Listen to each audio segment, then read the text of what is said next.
ignore the camera. I think the way I want this conversation to run, I'll split it into two sections. So first of all, we'll talk a bit about big picture systems change stuff, and then we'll get a bit more personal about you, if that's okay. Not too less. Yeah, we can do that. But maybe not on camera. Yeah. So just on the big picture, I'll start with a really big question.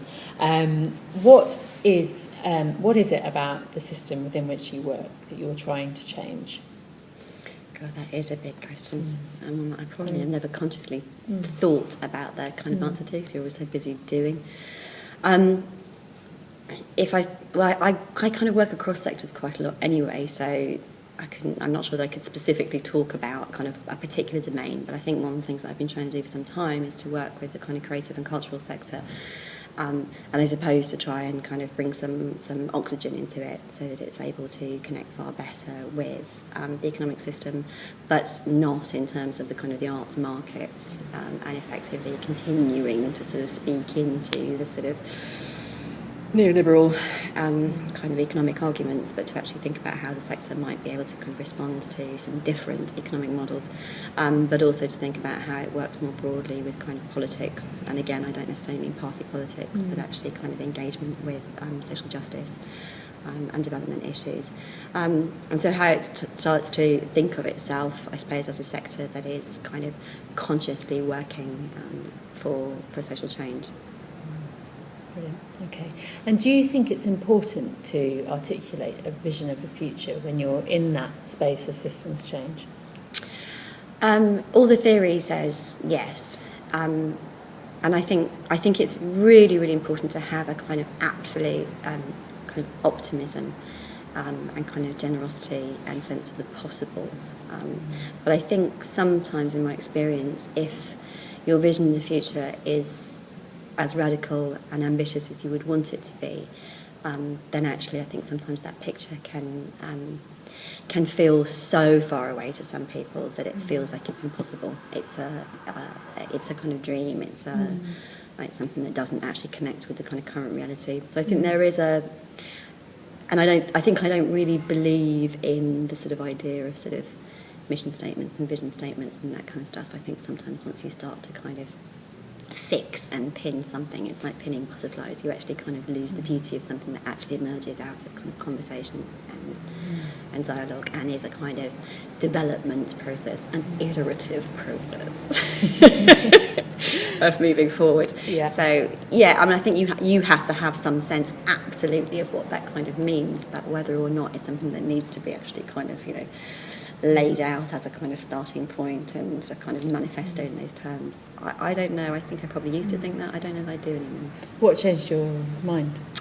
I think a kind of slight sense of the subtleties of some of this stuff, and the experience, I suppose, of having kind of multiple conversations, actually in quite a lot of places around the world too. I've been doing some work in North Africa with young creative and cultural makers and artists, and a sense that kind of diversity and inclusiveness, and I hate those terms, but we all know what we mean by them as shorthand, kind of requires enough, almost kind of maturity, enough flexibility, enough confidence and openness to allow people to kind of come into something to some extent on their own terms, and then to start to kind of work forward. Okay.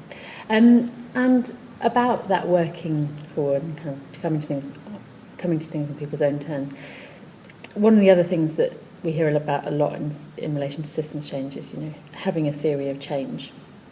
I'm interested. Do you have one? Funnily enough, I've just been doing some work on looking at developing a theory of change in kind of capital T, capital C, with New Economics Foundation around a particular sort of activity I'm trying to look at, in fact, in terms of how the kind of creative and cultural sector might actually contribute to peace and social development. Looking at a theory of change for that? Yeah, specifically for that project, okay. Which we just, in fact, got a workshop about it next week. And it's the first time, it's such a wonderful model, actually. I mean, it's very, very simple in theory. But the logic in that kind of logic model is so clear and simple about how you kind of approach the steps. And it's been a really interesting kind of discipline, because I think somewhere in the back of my mind, in some kind of vague, jumbled sort of way, I have had some sense of what that kind of theory of change is, but actually articulating it for myself and testing some of the assumptions. And also looking at, and what's been really interesting going through it, is looking at where you can find the existing evidence bases and research bases for underlying assumptions, and being able to kind of actually test some of those, which actually quite interesting takes you into very often quite different disciplines. Right. Too. So tell me a bit more about that then. There are two things in what you just said I want to pick up on. First of all, that jumble in your head and kind of where you got to in articulating that. I'd be really interested in some of the detail. And secondly, this point about kind of finding the evidence basis for some of those underlying assumptions. So In there. So I think that the jumble has been a kind of growing story, understanding, I guess, about the relationship between understanding that a lot of our development, and I don't necessarily mean development in terms of kind of global terms, third world development, I mean actually kind of our sort of social development, tends to focus on what I think of as kind of second order things. So the means to an end, infrastructure, digital technologies, road systems, whatever it might be. But those are, it's very obvious stuff, but those are kind of second order to, I think, what we want to get to in terms of kind of first order activities, which is about the kind of quality of human life in terms of community and conviviality and a kind of certain ability to kind of live your life with some kind of amount of kind of freedom and dignity and all of those things.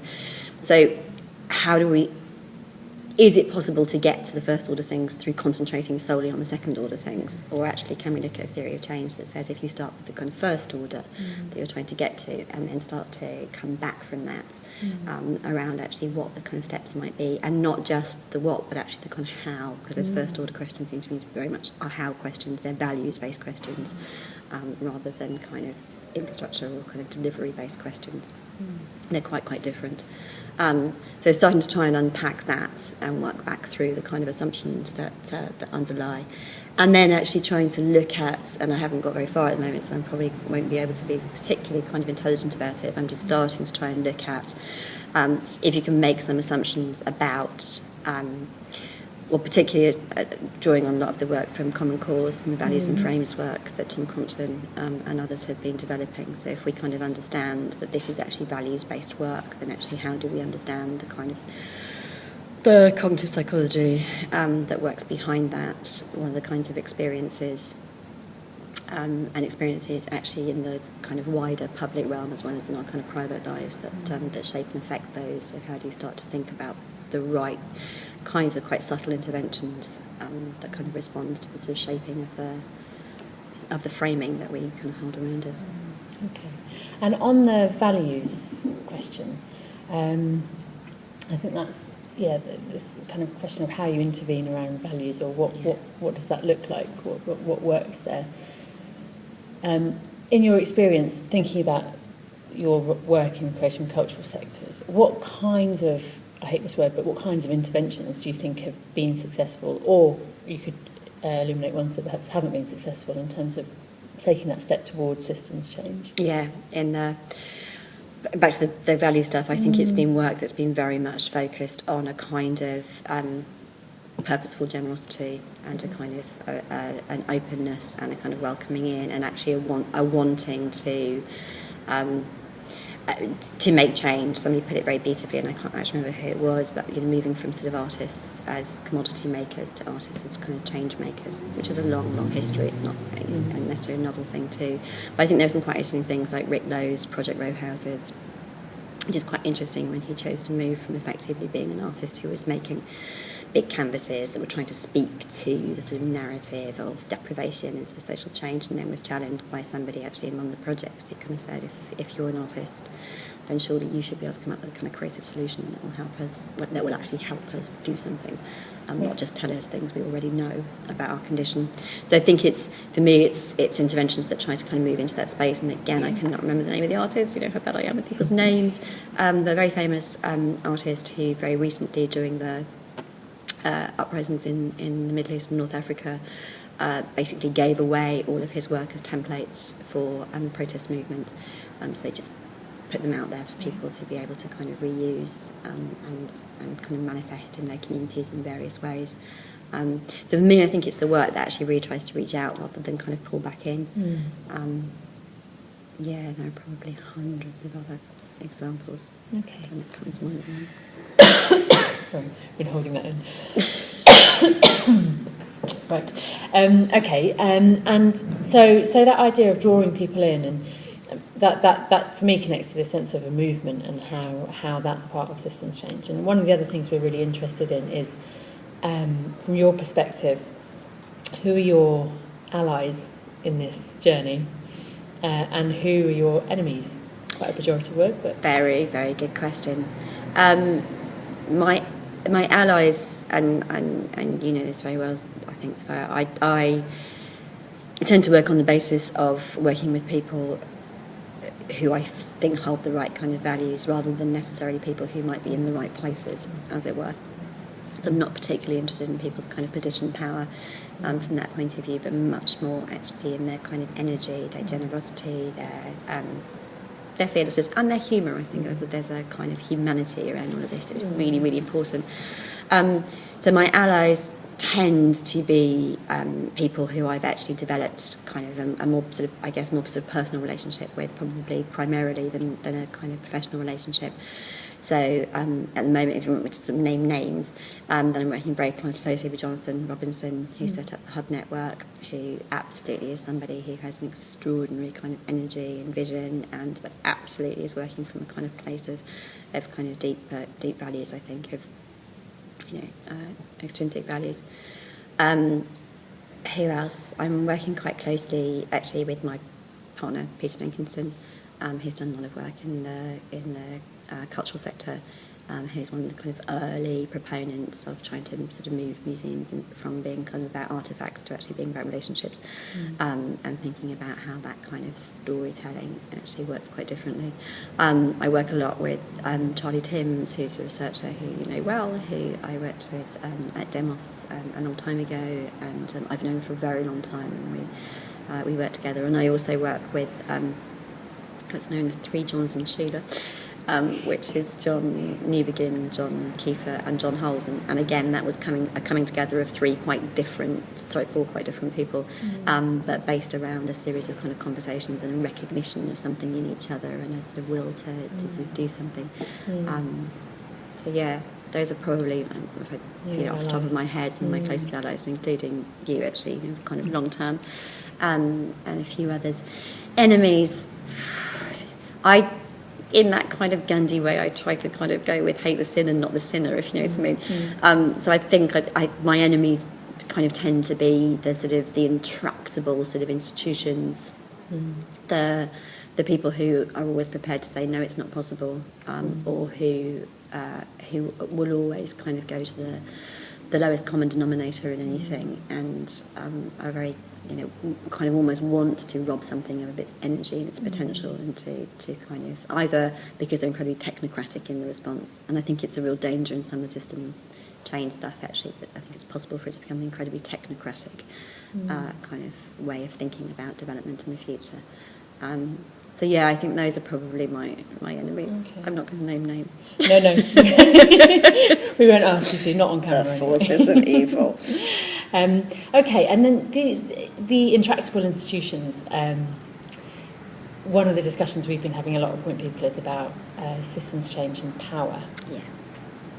And I'm just interested in any reflections you have on that, and whether system change is really about shifting the locus of power. Is that one way of describing what you're trying to do, or? Yes, I think it absolutely is. I'm not sure it's even just shifting the locus of power. I think it's actually fundamentally reframing power relationships, without a doubt. And I think that is at the kind of core, in a sense, of of my understanding anyway, probably, of what a lot of what I'm trying to do. And it's a conversation I was having fairly recently with Jonathan in the context of a particular project that we're doing with a very large institution. And that sense of understanding, there's always that challenge between, I mean, it's such an old, but between, the emergent and disruptive, and whether or not that is effectively a kind of challenge to the institution and is effectively looking to kind of replace it. It is a kind of disruptive energy that is oppositional, which is one way to kind of shift power relationships if, in a context where institutions very often find it very difficult, obviously, to give up their kind of power. But recognition that actually, if we need to move quickly, which we do, I think, in the context that we're in, we're facing kind of, multiple system failure that we need to kind of reinvent pretty rapidly. Then actually how do you try to create a kind of reframing of power relationships that help institutions to kind of understand the kind of potential of that, the inevitability of that reframing, which I actually do believe is true. I think, the kind of, as the Americans would say, the kind of toothpaste out of the tube. There is such a kind of shift, I think, in people's expectations all over the world of what is possible and what is desirable. And it's one of the things that gives me a huge sense of hope, is that almost everywhere you look, there are the most extraordinary examples and experiments going on.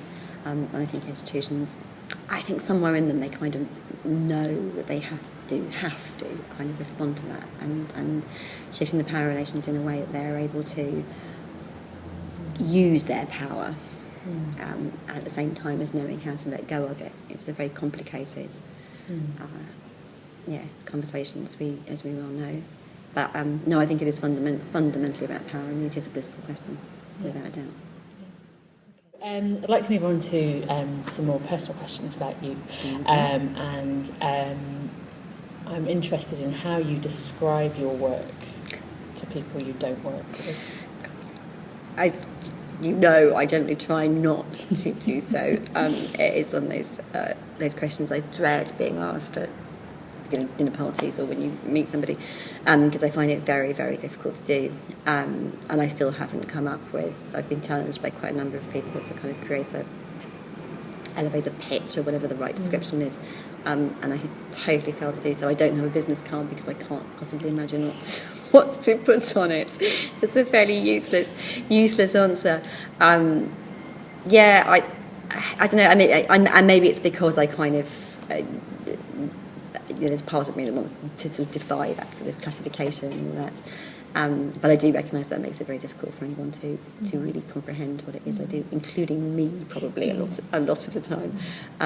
So yeah, I try not to do it. If you remember, Charlie Timms and I wrote a pamphlet for Demos quite some time ago called "So What Do You Do?", which was actually trying to look at kind of policy for the kind of creative age, but was implied in the question was the inability, when you're actually working in that way, to answer that question. You can't say, I'm a lawyer, I'm a teacher, it doesn't. There isn't a kind of professional classification that works. So I generally avoid it.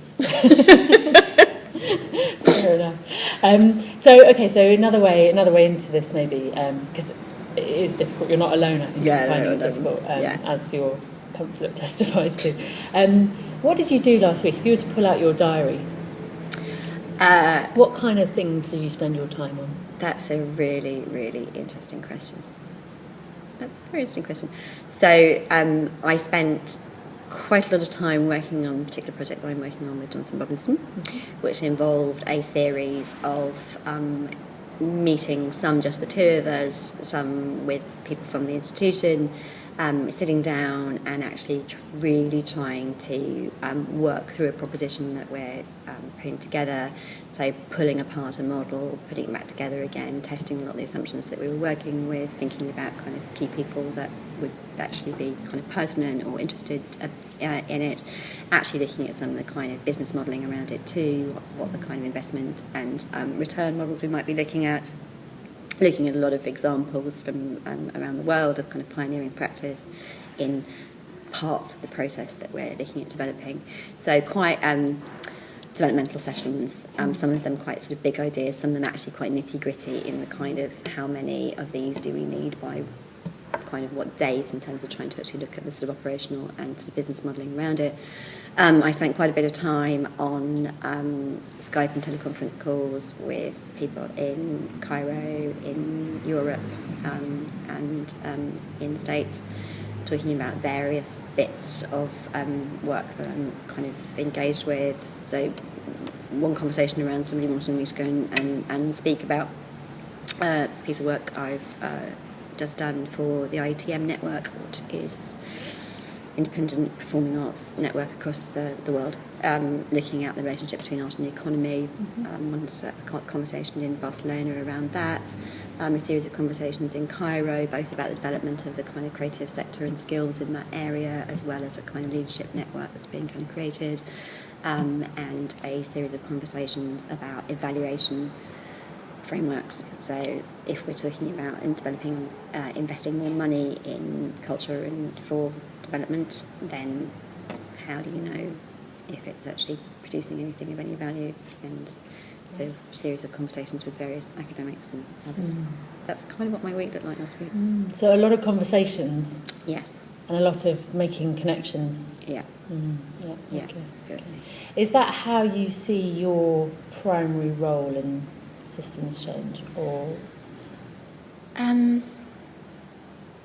Yes, probably. I think it's probably the thing that I have done most of, and kind of see as, what I probably, whether I'm conscious of it or not, what I end up doing a lot of, which is either connecting ideas or connecting people, and bringing those into a kind of conversation. So it might be bringing ideas into a conversation, or it might be bringing people into a kind of conversation with each other. But that's probably. Okay. Now, I think I know some of the answers to this, but not everyone will. How would you describe your own personal relationship to organisations and institutions? You do know the answer to this. I have quite deliberately chosen to, in terms of where I'm located, to be located outside of institutions for quite a long time. So the last time I was actually employed in an organisation, kind of full time, was in 1997, I think. So it's been a very long time that I've been effectively chosen to be independent. Although I think as you know too, I do at times have quite deep relationships with organisations, usually around some kind of developmental programme that they are engaging with, where the role kind of moves from effectively helping to define that project and to set it up, to actually, I've said this before, to a kind of weird sort of almost organisational therapist in terms of actually kind of working back through the implications of that into the kind of core of the organisation, and helping the organisation and institution sort of accommodates, comes to terms with the sort of changes that it needs to take on in order to enable that project to kind of thrive. But no, very definitely, for all kinds of reasons. Some of them very, I enjoy the freedoms that I have not being in an institution, that, there's no expectation of presenteeism, if you know what I mean, which means that you can be much more flexible with your time, and I'm much more like you, and I work at all hours and all times, and I like to work that way, which means that I can do other things than not work at other times too. And I mean, there are downsides to that, which means you don't have the infrastructure around you, don't have the support system, you don't have the supposed kind of security of being in an institution. But I think that's something of a myth, and probably even more so now, that institutions provide that kind of security for people's livelihoods. So. Do you ever wonder if you could be more effective in your work within an institution or an organisation? I have, in the past, wondered that. It's a conversation that I have with myself quite frequently, and I have been asked to go into various organisations to take kind of full-time roles. But I, as with most things I do, actually, I work on a fairly intuitive kind of gut instinct level, and when I kind of start to run that story through with myself, my instinct, my kind of gut says to me, no, absolutely not, and that's, I'll always work that first kind of visceral reaction when you kind of go, it might be interesting, could be more effective, but somewhere I'm going, no. So. Okay. Give me, if you can, your top example of systems change in action? Can you point to something where you just think, wow, that's a really, really interesting question.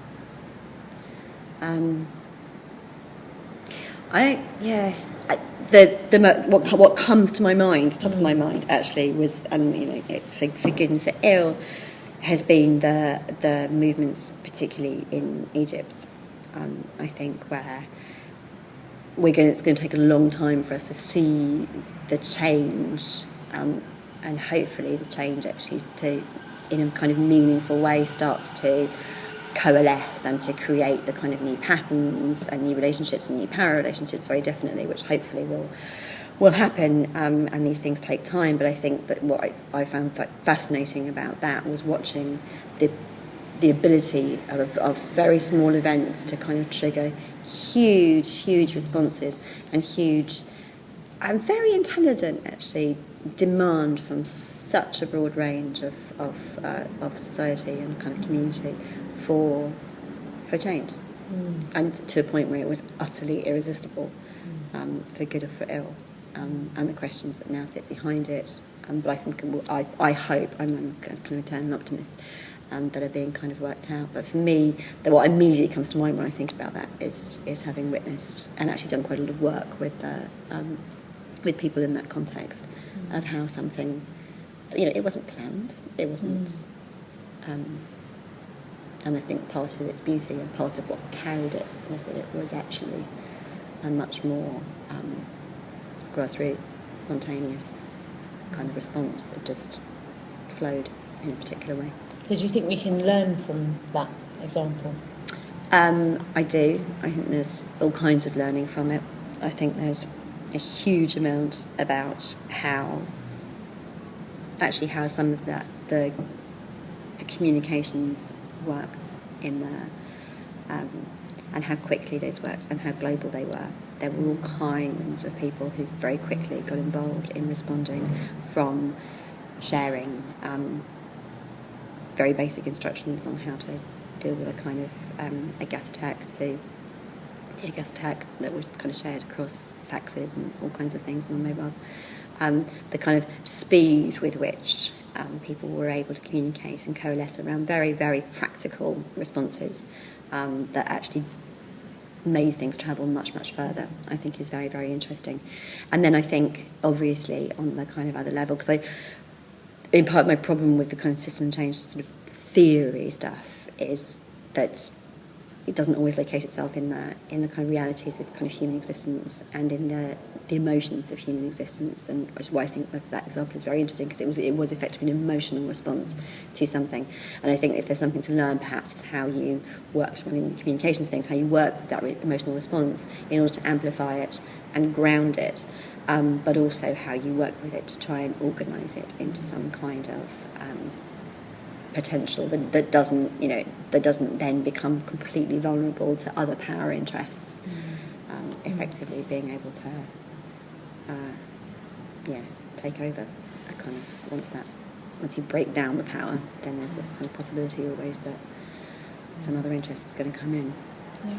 Okay, so actually just going back to something, what you were just saying then, remind me of something you said earlier about how sometimes there's a risk that the kind of theory of change stuff, the theory of systems change, can be a bit technocratic. Yeah. Can you say a bit more about that?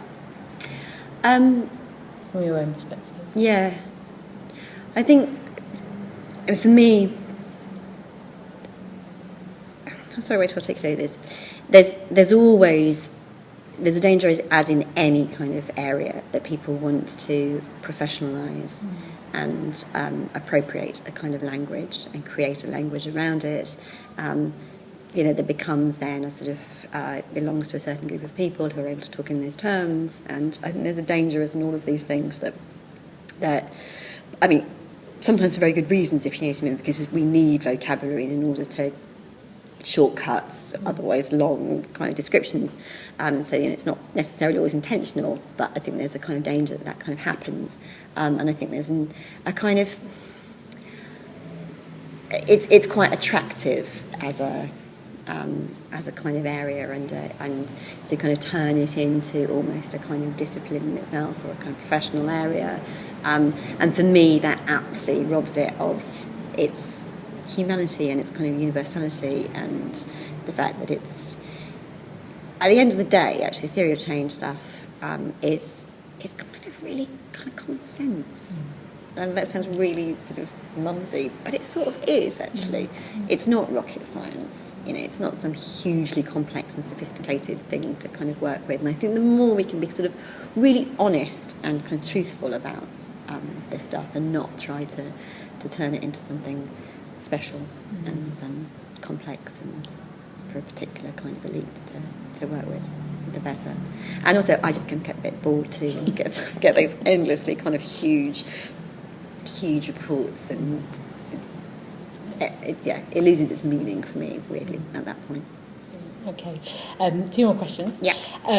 Do you feel, thinking about, you know, the work you're doing in the field of creative and cultural industries, and do you feel hopeful or optimistic? I feel absolutely hopeful and optimistic, weirdly. I've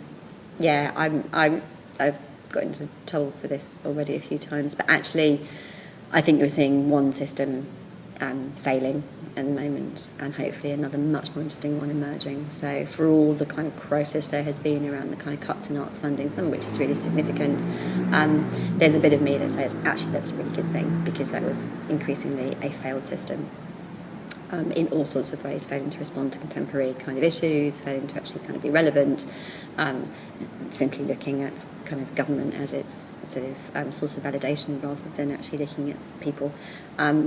So I actually think the kind of some of the bad that we're seeing is potentially going to create huge amounts of potential and good in that space, and I feel incredibly optimistic. And when I look at what some extraordinary young kind of artists and makers are doing, it's just really kind of humbling, the imagination and the kind of possibility that's written into their work. Okay, and who or what inspires you? Oh, God. You can say me if you want. Well, of course, it's inspired by friends, definitely, without a doubt. I mean, it's true. I spend far too much of my life having these conversations, because actually they really. I was lying in bed the other night having a book read to me by a piece of my partner called Living as Form, which is from a very interesting New York-based collective who work in kind of art for social development. So I get inspired absolutely by this kind of constant dialogue and kind of picking and kind of humour around that. I get inspired by people who do kind of, the stuff when you look at it and kind of go, God, that's mad. So I was just talking to that friend Aoife, who's just doing extraordinary stuff. Very much inspired by that. Say more about Aoife.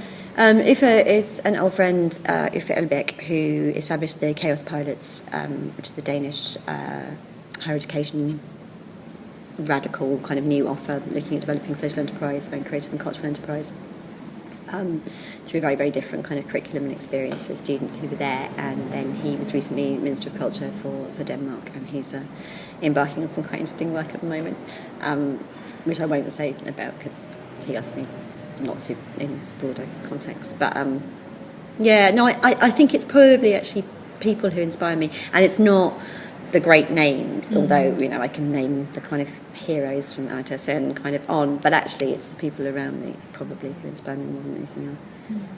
Brilliant. That's it. Thank you. Thank you. That's lovely. That's lovely. That's lovely. I love that. I love that. A bit of a ramble. Yeah, no, it's super.